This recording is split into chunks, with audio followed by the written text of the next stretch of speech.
Corona virus संक्रमण की रोकथाम एवं संत निरंकारी सत्संग भवन विकास नगर में बने कोविड टीकाकरण केंद्र को कोविड केंद्र में तब्दील करने को लेकर आज विधायक विकास नगर मुन्ना सिंह चौहान द्वारा निरंकारी मिशन के पदाधिकारियों से वार्ता की गई।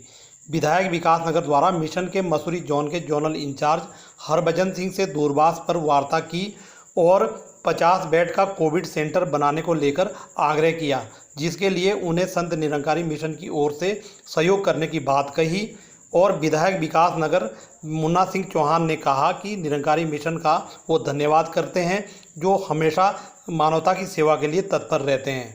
और उन्होंने कहा कि कोविड सेंटर के लिए वो स्वास्थ्य विभाग से भी वार्ता करेंगे और उन्होंने मीडिया से भी इस बात को साझा किया।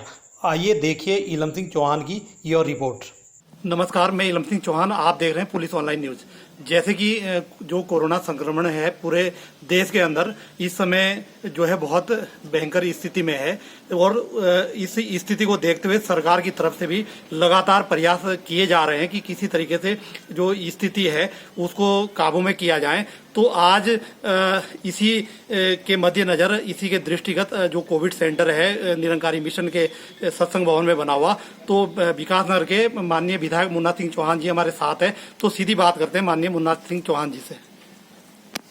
सर बताएं कि जिस तरीके से आज जो है कोविड अपने पैर पसार रहा है सर, तो इसको लेकर के सरकार की तरफ से हम पहले तो निरंकारी मिशन का मैं बार बार इस बात के लिए मैं पहले भी कई बार अभिनंदन करता हूँ, धन्यवाद करता हूँ कि जब जब हमें जरूरत पड़ती है, हमें ब्लड कैंप लगाना हो, हमें कोई और सेवा का काम करना हो, तो हर वक्त मिशन की तरफ से मदद मिलती है। अभी पिछले दिनों जब 18 प्लस में वैक्सीनेशन का प्रोग्राम आया था, तो चूंकि हम सरकारी अस्पतालों पे दबाव नहीं चाहते, क्योंकि सरकारी अस्पतालों में हमारे यहाँ वैसे ही भीड़ है, तो फिर हम लोगों ने स्पेशल वैक्सीनेशन सेंटर बनाने के बारे में निर्णय किया स्वास्थ्य विभाग और प्रशासन के साथ विचार विमर्श करके। तो भी बहुत उदारता पूर्वक आदरणीय महाराज जी ने और मिशन की तरफ से हमें इस भवन को और इस परिसर को स्पेशल कोविड वैक्सीनेशन सेंटर के रूप में उपलब्ध कराया और तमाम सारे इंतजाम इसके लिए किए। क्योंकि 18 प्लस के वैक्सीनेशन में अभी थोड़ा सा समय लग रहा है वैक्सीन की उपलब्धता की कठिनाइयों को देखते हुए, और जैसा आप सब लोग जान रहे हैं कि निरंतर ऑक्सीजन बेड के लिए बहुत मारामारी हो रही है, बहुत लोग दर दर की ठोकरें खा रहे हैं और अस्पतालों में अमूमन जगह नहीं मिल पाती।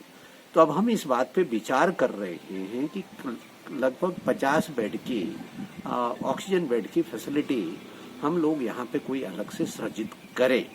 उसके लिए मैंने मिशन से प्रार्थना की है और आज ही बाबा जी से मेरी मसूरी में दूरभाष पर बात भी हुई और उन्होंने बहुत उदारता पूर्वक कहा कि इस भवन का आप सदुपयोग कर सकते हैं। उन्होंने कहा कि यहाँ तक कि यदि लंगर इत्यादि की भी कोई मदद की आवश्यकता होगी तो मिशन देगा। और मेरे अनुरोध पर उन्होंने कहा कि मैं मुख्यमंत्री जी को पत्र भी भेज देता हूँ और हम लोग इस संभावनाओं को तलाश रहे हैं। थोड़ा सा चूंकि कोविड एक महामारी है, उसके मैनेजमेंट से संबंधित जो हेल्थ डिपार्टमेंट के साथ कोऑर्डिनेट करके एक आवश्यक इंतजामात है, उसके बारे में भी विचार विमर्श करना है।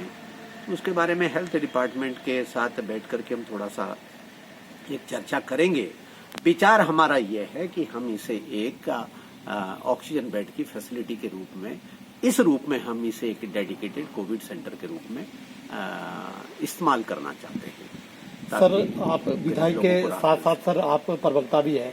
चक्राता क्षेत्र सर थोड़ा स्वास्थ्य दृष्टि से जो है काफी पिछड़ा है, तो वहाँ पर इस तरह के केस वहाँ पे भी आने शुरू है सर, तो वहाँ के बारे में भी सर कुछ बताएं। नहीं, देखिए ऐसा है, हम बहुत बड़े मन से, बहुत खुले मन से मैं खुद, मेरे सभी साथी लोग यहाँ पर, जैसे मेरे साथ वीरेंद्र सिंह बॉबी जी खड़े हैं, तो अभी 4 दिन पहले ही मैंने इनकी अगुवाई में एक टीम बनाई। तो बाकायदा ये किसी के घर पे इमरजेंसी में ऑक्सीजन का सिलेंडर नहीं हो रहा है उसको पहुंचा रहे हैं, दवाइयां पहुंचा रहे हैं, और यहाँ तक कि कहीं कहीं तो स्थिति आ रही कि मौत हो जा रही है तो कंधा देने वाले और संस्कार करने वाले नहीं मिल रहे। तीन लोगों ने, बीरेंद्र सिंह बॉबी जी की अगुवाई में कुछ नौजवानों ने यह भी जिम्मेदारी ली कि शासन प्रशासन पुलिस के साथ हम ये मदद करेंगे कि उनका संस्कार वगैरह भी गरिमापूर्ण तरीके से हो। तो ये मेरा व्यक्तिगत प्रयास भी है, विधायक होने के नाते मेरा ड्यूटी भी है। और भारतीय जनता पार्टी ने हमें पार्टी के नाते भी इस बात के लिए जिम्मेदारी सौंपी कि संकट की इस घड़ी में देश के जनता की, पीड़ित लोगों की जिस भी रूप में सेवा हो सकती है वो करनी चाहिए। तो इसलिए हमारे नजर में ये नहीं है कि कौन चक्राता का है, कौन विकास नगर का है, कौन देहरादून का है, कौन सहारनपुर का है, कौन टिहरी का है, कौन पौड़ी का है, कौन चमोली का है। मैं आपको बता रहा हूं कि आज भी मेरे यहाँ 2 कोविड फैसिलिटीज है। कुछ बेड हमने लेमन हॉस्पिटल में एक्वायर कर रखे हैं, कुछ हमने कालिंदी में। हमारे यहाँ जो पेशेंट्स है उसमें से 20-25% ही स्थानीय है विकासनगर क्षेत्र के, बाकी 80% के करीब, 75% के करीब तो बाहर के क्षेत्रों से। तो उसमें हम कोई भेदभाव भी नहीं कर रहे हैं कि कौन चक्राता से आ रहा है, कौन देहरादून से आ रहा है, कौन सहारनपुर से आ रहा है, कौन पोंटा साहब से आ रहा है, कौन टिहरी से आ रहा है, कोई कौन थत्यूड़ से आ रहा है, कौन जौनपुर से। ये मानवता की सेवा के लिए हमारा कर्तव्य है। तो इसलिए इन जिन सुविधाओं की हम बात कर रहे हैं सबके लिए हैं, उसमें कोई भेदभाव नहीं है। और जहां भी जितना संभव हो सकता है उतना हम उसके लिए कर रहे हैं। और मैं लोगों से भी प्रार्थना करूंगा कि अंधविश्वासी मत बनिए। लोगों के कहने सुनने पर वहां पर साहब संस्कार होगा, कोविड के दुर्भाग्य से किसी की मृत्यु हो गई तो उसकी वजह से फैल जाएगा।